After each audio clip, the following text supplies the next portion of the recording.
ETV YouTube channels లో మీ వ్యాపార ప్రకటనల కోసం ఈ నంబర్కి కాల్ చేయండి.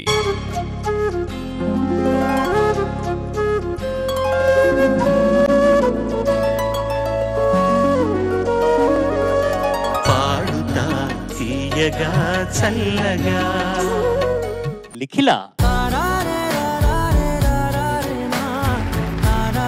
How are you Likhila? I'm fine sir. ఏ పాట ఎంపిక చేసుకున్నావు? అందరికీ నమస్కారం. నేను ఇప్పుడు పాడబోయే పాట ఈనాడే ఏదో అయ్యింది. చిత్రం ప్రేమ. రాసిన వారు ఆచార్య ఆత్రేయ గారు, పాడిన వారు చిత్ర గారు మరియు ఎస్పీబీ గారు, సంగీతం ఇళయరాజా గారు. All the best. Thank you sir.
ఈనాడే ఏదో అయింది.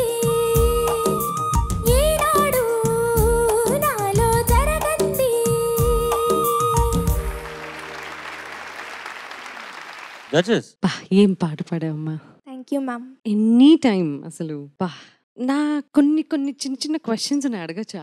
Yes ma'am, sure. You are a fantastic singer, no doubt about it. ఎందుకంటే ఈ పాట సెలెక్ట్ చేసుకోవటం, అటెంప్ట్ చేయటం ఇట్ సెల్ఫ్ షోస్ నువ్వు చాలా ధైర్యవంతురాలు అని తెలిసిపోతుంది. ధైర్యం చేసినా కూడా బాగా పాడాలి కదా, పాడావు, డెఫినెట్ గా బాగా పాడావు. సెకండ్ చరణం నాకు చాలా చాలా నచ్చింది. Thank you ma'am. డూయట్స్ ఎందుకు సెలెక్ట్ చేసుకుంటున్నారు? That is a clever decision. Aditya వచ్చి పాడడం అక్కడ, తన పోర్షన్ తను పాడాడు. But why you selecting duets? Ma'am, యాక్చువల్గా నాకు ఈ సాంగ్ చాలా ఇష్టం. ఇంకా బాలసుబ్రహ్మణ్యం గారు పాడారు, ఫెంటాస్టిక్ సాంగ్ మ్యామ్. సో నేను పర్ఫామ్ చేద్దాం అనుకున్నాను. కరెక్టే, దానికి ఒక టైం అంటూ ఉంటుంది. ఇప్పుడు ఇనీషియల్ స్టేజెస్ ఆఫ్ కాంపిటీషన్ నీ టాలెంట్ డెఫినెట్ గా తెలిసింది, కానీ నీ వాయిస్ లో స్ట్రెయిన్ తెలిసింది, అక్కడక్కడ నోట్స్ ఫ్లాట్ అయ్యాయి. ఒకసారి ఆలోచించు, నేను ఎందుకు చెప్తున్నాను ఇవన్నీ. నువ్వు ఇంకొంచెం కంఫర్టబుల్ గా ఉండొచ్చు, స్టేజ్ మీద కొంచెం కంఫర్టబుల్ గా పాడొచ్చు, అలాంటి పాటల్ని కూడా సెలెక్ట్ చేసుకోవచ్చు. సో ఇదంతా చెప్తోంది ఈవిడ ఫస్ట్ నుంచి, అంటే నేను బాగా పాడలేదా అన్న అనుమానం అసలు నీకు అవసరమే లేదు. సెకండ్ చరణం నుంచి నీ వాయిస్ సెటిల్ అయింది, మధ్య మధ్యలో గుట్టకలు వచ్చాయి, ఓకే, అటువంటివన్నీ జరిగాయి కదా. లిరిక్ మర్చిపోయావు సెకండ్ చరణంలో,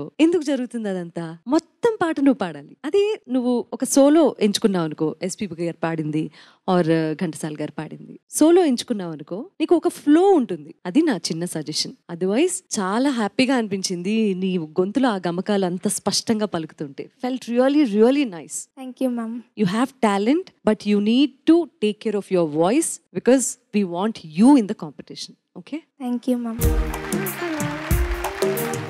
లిఖిలా, నమస్తే సార్. ఈనాడు టీవీలో ఈనాడు పాటని ఈనాడు చాలా బాగా పాడావు. Thank you sir. Definitely Sunitha గారు చెప్పిన పాయింట్స్ అంతా very important, please take care. కానీ ఓవరాల్ ఒక ప్రెజెంటేషన్ అని నేను చూస్తుంటే I really like it. There was joy, there was some joy. నువ్వు పాడుతుంటే వినడానికి చాలా బాగుండింది. సో అండ్ ఆ విజువల్ ప్రెజెంటేషన్ కూడా ఒక happy presentation. I personally really like it. అంటే ఆ డీటెయిలింగ్ డెఫినెట్లీ సునీత గారు చెప్పినట్టు we can work on all those things and it's important. ఆ పాయింట్స్ నేను గమనించాలి. But what a talent you are. నేను యాక్చువల్లీ ఐ మస్ట్ సే మన ఇంట్రొడక్షన్ రౌండ్ లో somehow went unnoticed for me. నువ్వు ఫస్ట్ కంటెస్టెంట్ కదా? Yes sir. So నువ్వు first contestant, నాకు అలా అంత రిజిస్టర్ కాలేదు. కానీ ఈ రౌండ్ లో నేను చెప్తున్నాను, you can be one of the finalist. అలాంటి talent, so nurture it. Thank you sir. All the very best. Thank you sir. Likhila, నమస్తే సార్. నమస్తే. చాలా బాగా పాడావు. సునీత గారు చెప్పిన దాంతో పూర్తిగా ఏకీభవిస్తున్నాను నేను. ఆ జాగ్రత్తలు తప్పకుండా తీసుకోవాలి. ఒక పాట తీసుకున్నప్పుడు దాన్ని సంపూర్ణంగా నువ్వే పాడాలి, మధ్యలో ఆదిత్య కాకుండా. అది తెలివైన నిర్ణయం అయినా కూడా మొత్తం నువ్వు పాడితే అదొక తృప్తి ఉండేది నాకు. కానీ చాలా బాగా పాడావు.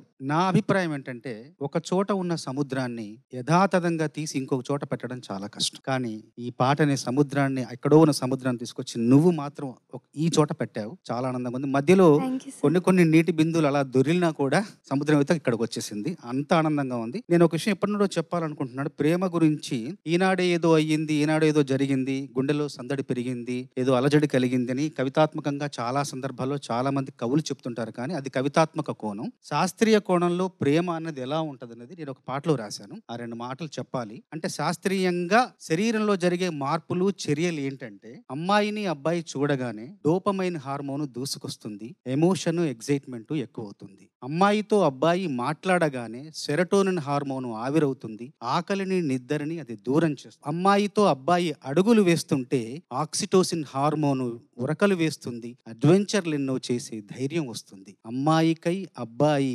ఆలోచిస్తుంటే వెసోప్రెసిన్ హార్మోన్ విడుదలవుతుంది, వాలంటైన్లా లవ్ ఫీలింగ్ పుడుతుంది. వెంటనే మెదడులోని హైపోథలమస్ యాక్టివేట్ అవుతుంది, పిట్యూటరీ గ్లాండ్ కు అది పిలుపే అందిస్తుంది. ఎన్నో ఎండార్ఫిన్లు ఎగసి పడతాయి. అన్నీ కలిసి ఆనందంగా ఎదను చుట్టుముడతాయి. ఆకర్షణే అలా ఒక అటాచ్మెంట్ అవుతుంది. కాలక్షేపమల్లే మొదలై కమిట్మెంట్ అవుతుంది.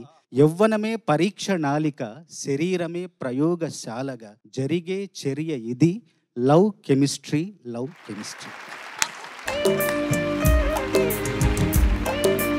ఒక్కసారి డాక్టర్ చంద్రబోస్ గారికి గట్టిగా చప్పట్లు. ఈటీవీ విన్ యాప్ రోజుకి కేవలం రూపాయి మాత్రమే. ఇప్పుడే ఈటీవీ విన్ యాప్ డౌన్లోడ్ చేసి సబ్స్క్రైబ్ చేయండి.